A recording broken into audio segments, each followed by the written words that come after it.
which he willingly does. I think one of the things that you said earlier, and this is really, really true, you have to have something to hang these pictures on. Yeah. You have to get in the Word. You're not going to discover anything if you're not spending time in the Word. So even if you don't know how to study it, start reading the Word, because you begin to pick this and this and put it together. The Holy Spirit will show you how to do it. Yeah, like fill your mind, right? I love listening to your story hour. Kids' stories, but guess what? You listen to those stories and you're like, and then what happened? You know what happened. You're like with your kids, and then what happened? Whoa. Like that's a very powerful way to hang these pictures in Memories Hall, right? So whatever you need to do, if it's listen to Bible stories, just start throwing those stories in there. You don't have to make sense of it now.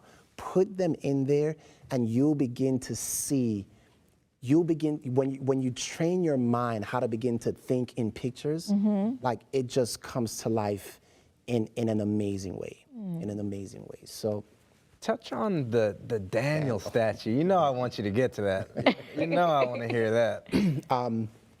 So this is an example of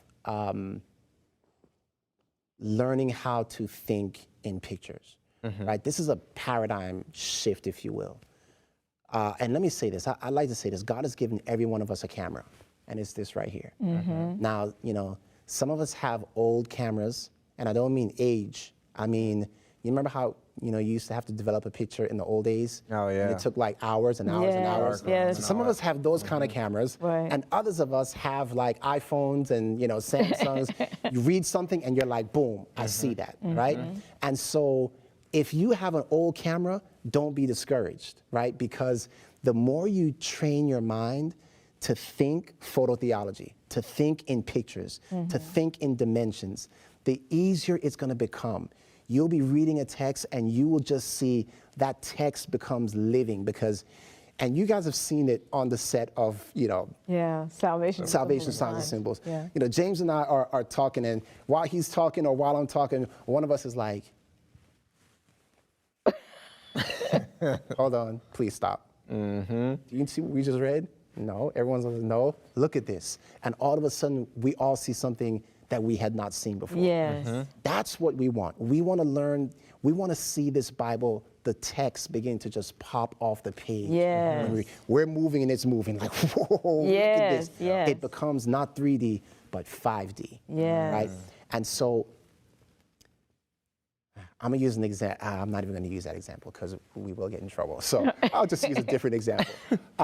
When you practice anything, you learn different techniques, right? But really the art of that, I am gonna use this example, and just forgive me for using it, but I was a martial artist back in the day, okay? And as a martial artist, you study technique, right? You have different forms. So you study this form, you study this form, you study this form, for the purpose of when you get into a fight, you're not going through, you know, okay, this form, and now this form. No, you're taking bits and pieces from each form to adapt to that particular situation, right? In the very same way, Bible study is learning how to take pieces of the different techniques and bringing it together to handle a text that you're fighting with. I'm wrestling with this text, man. How do I break into an understanding of this text? And so you're learning to use these different principles, phototheology, dimensions, the connection game. And there are other principles that you're like, okay, now I'm seeing how this works. And soon you begin to learn how to use, like all of these things begin to bear on the text, and you're not thinking, okay, now let me think in 5 dimensions. It becomes fluid to you. It becomes reflexive. That's what they did in the martial arts. You practice a form so much until that when you got into a fight, it was like, okay, I'm responding without even, it's just reflexive. That's what we want on a spiritual level. Don't anyone write into 3ABN to Right, talk about the right, example I know. level. It's just an example. He's no longer in the martial yeah. arts. We So- need to say that. Muscle memory. Yeah, muscle Muscle memory. memory. Muscle memory, absolutely. So